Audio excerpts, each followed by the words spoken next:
opposing the vote tomorrow night on the stadium deal. The city of Atlanta, Mayor, who is a Democrat, Mayor Kasim Reed, saw fit to hold public hearings on the Falcons stadium deal and their public financing deal.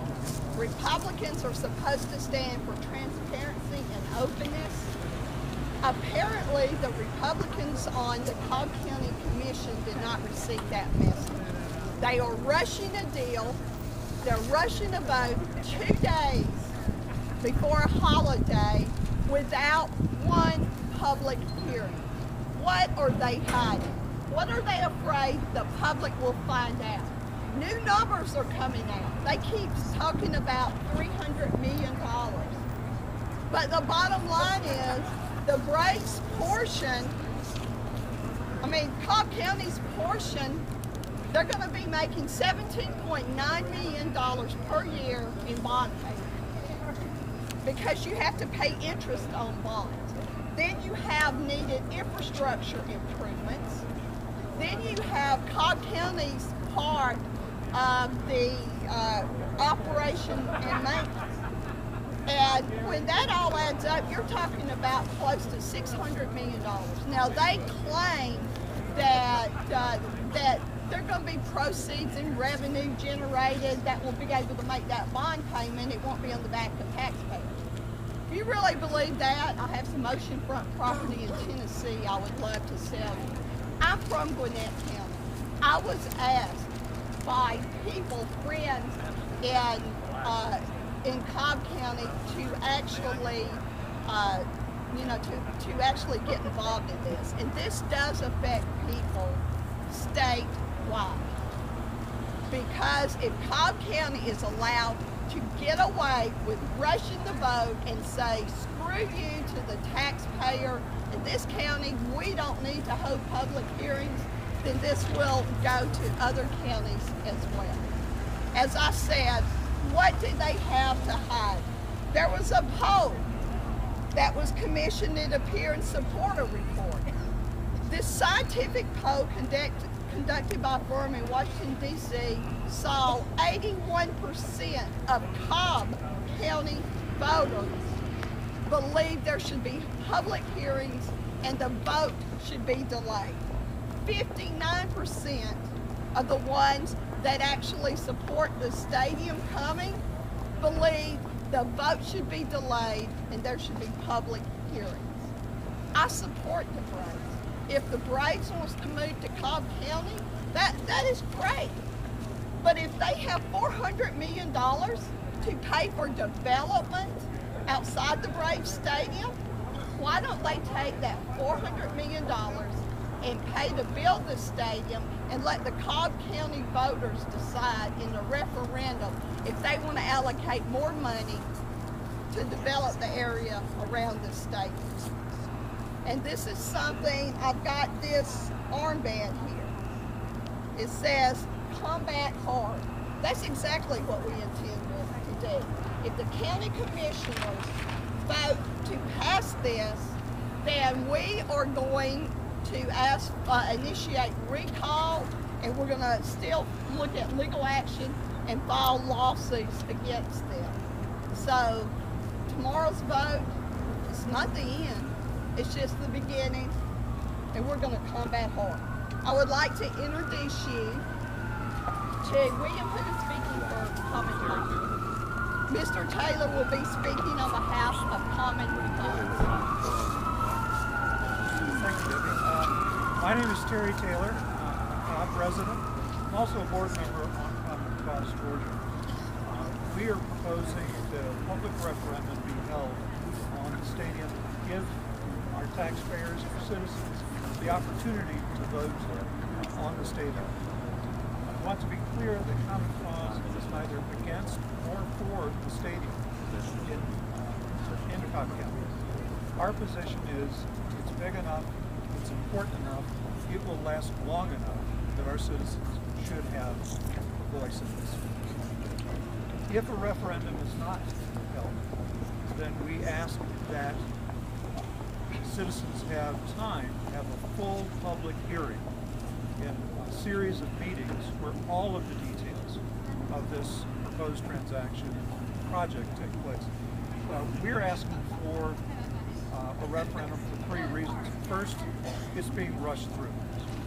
Less than 2 weeks of this becoming public, Cobb commissioners are going to take action on something that will last through the middle of the century with no public input, except for some very hastily called together meetings in the district. Delaying the decision to hear from the people is something that we think must take place. Second, the entire process has been opaque. Now, if you look at what the citizens had to look at for the first week of this 12-day period, the 500-word summary of the Memorandum of Understanding.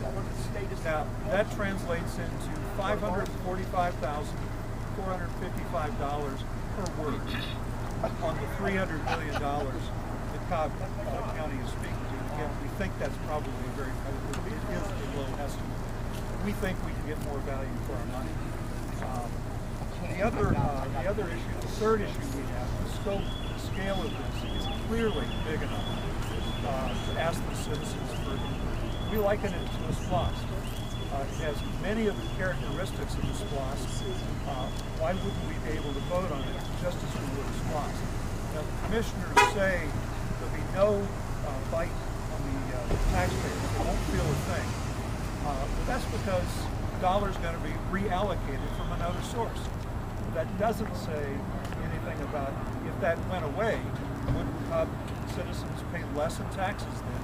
Or if it stayed, could that money be used for something else like education? So our point is it's big enough to have a say. So in closing, we're neither for nor against the stadium. We're all Braves fans. But what we are saying is we're against the rush to put this in place. Thank you. Can you spell your name? Taylor, it's Taylor, Terry, T-R-O-Y. And I will say that I find it ironic that I saw signs by the Braves Stadium that says Atlanta Tea Party equals big money. That's a joke. Somebody forgot to tell the big money people in Atlanta they were supposed to be funding this because we have not even received a cup of coffee for this. Contrast that with a lot of the people that support this stadium that have something to financially gain from the stadium.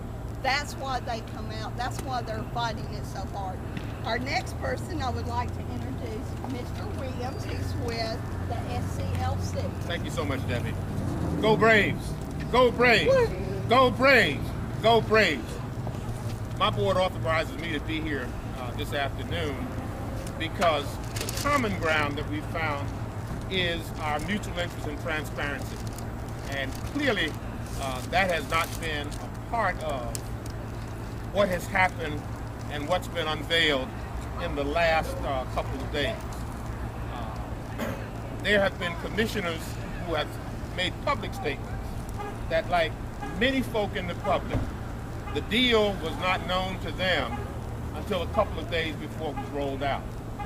That says to me that something is awry. Something is awry. Good government is something that all of us are entitled to. And it's the view of SCLC that good government must behave as if it's good government. We want transparency. Our position is that a 60-day delay in making a final decision is more than reasonable. As a matter of fact, given the complexity of this deal, it would be reasonable to ask for an extended delay beyond 60 days so that members of the public who in fact will underwrite a good deal of this deal, no matter how the dominoes are shuffled around on the board. There is talk about reallocating public funds that are already in the tiers.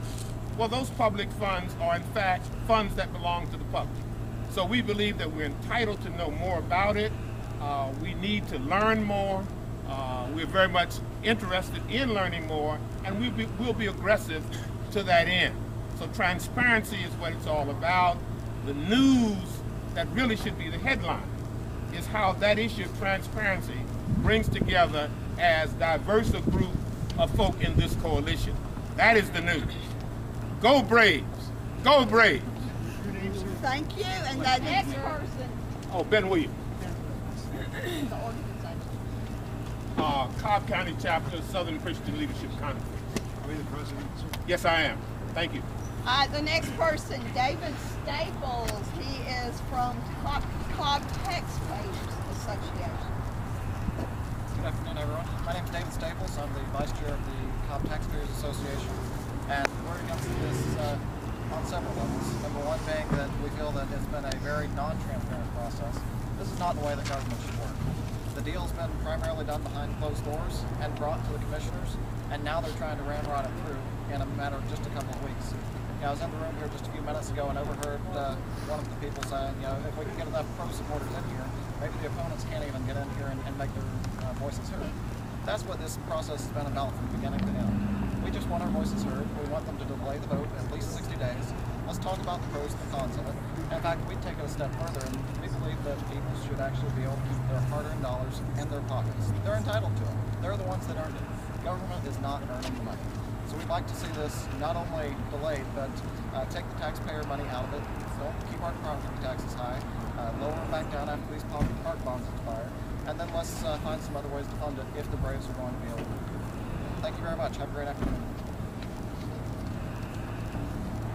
Thank you very much. Our next person is Colleen Kiernan with Sierra Club. Thanks. My name is Colleen Kiernan. I'm the director of the Georgia chapter of the Sierra Club, and I'm with several of our Cobb County leadership today.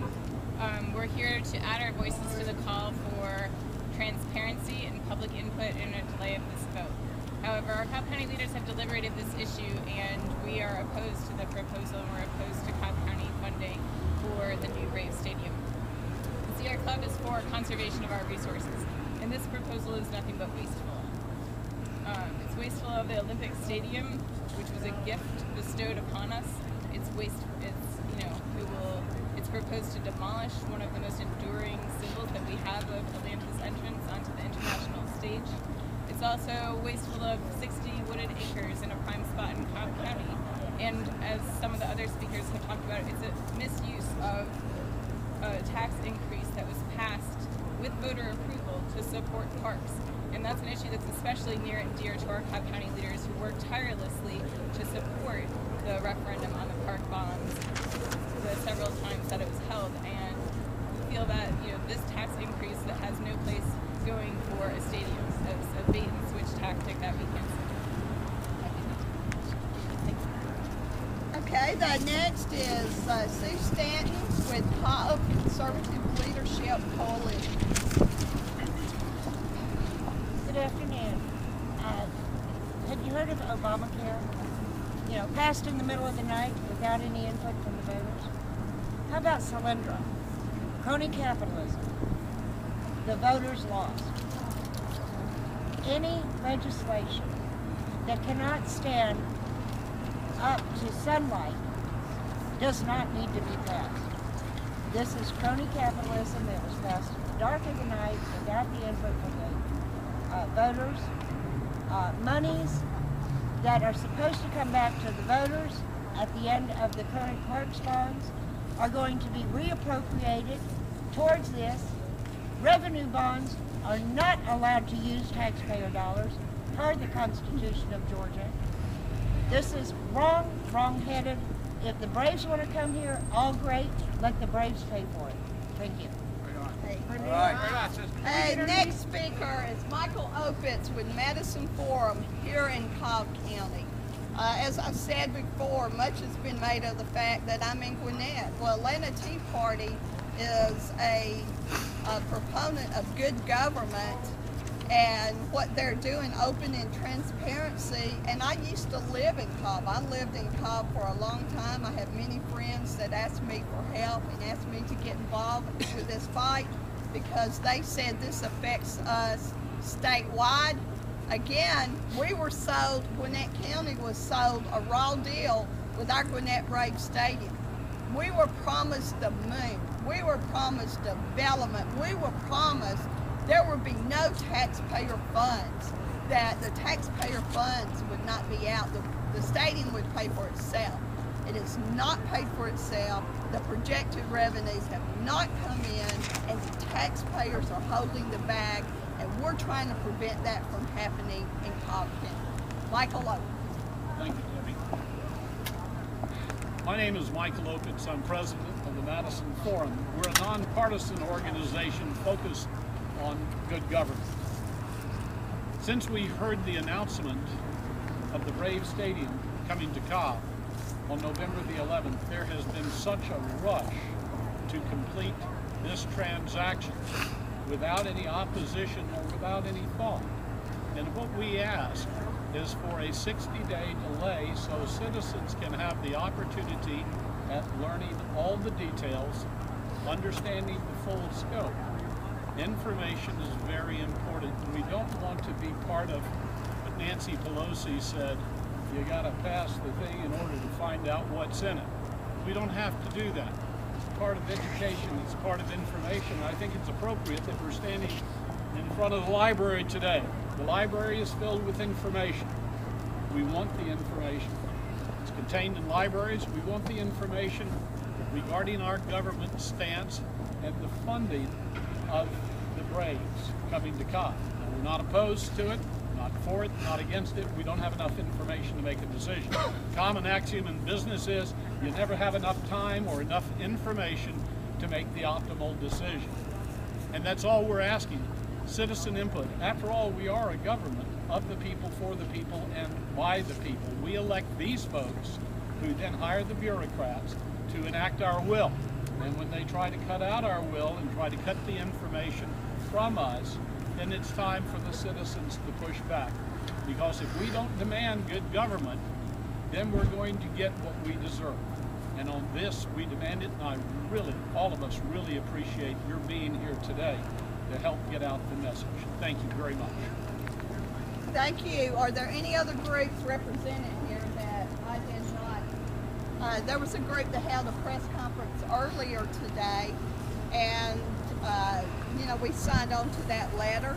You had a lot of groups of people that actually called for a 60-day public hearing. Again, if Kasim Reed can do it, why can't the county commissioners of Cobb County do it? It's because they have something to hide. Is why they're trying to rush the vote. Anytime you have elected officials cut a deal behind closed doors and rush the vote and don't allow public hearings, it's bad for the taxpayer and it's bad for the voters. If they don't want to hear the voters' voice now, they will hear the voters' voice in a recall or when they're up for re-election. And we have a bipartisan coalition of volunteers that are willing to work for a recall and work against any sitting commissioner when they're up for re-election. You have two next year, Joanne Burrow and Helen Gorham. We have volunteers from across the state that will be coming in, going door to door, working against them in upcoming election in 2014. We are weighing legal options because we think that there were some shenanigans with the financing deal. You can't just reallocate money that was voted on and all of a sudden think you're God. Oh, well, I'm gonna snap my fingers and we can just reallocate that. You can't do that. It's a raw deal for the taxpayers and it's a raw deal for voters. Thank you. Hey, Debbie. Yes. What is the status? Okay, this is Dr. Bill Hudson. He's a very good ally of mine. I represent the Conservative Leadership Coalition.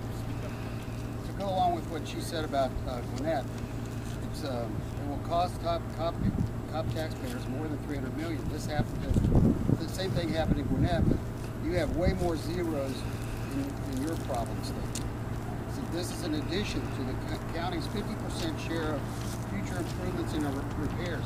Cobb County never thinks about ongoing maintenance and repairs whenever they do a project at all. Never. And which will likely push the total well beyond 600 or if not 700 million.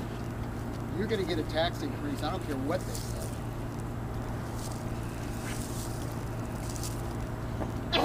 again, thank you for coming. We've had Tea Party activists, we've had Sierra Club, Common Cause, Southern Christian Leadership Conference.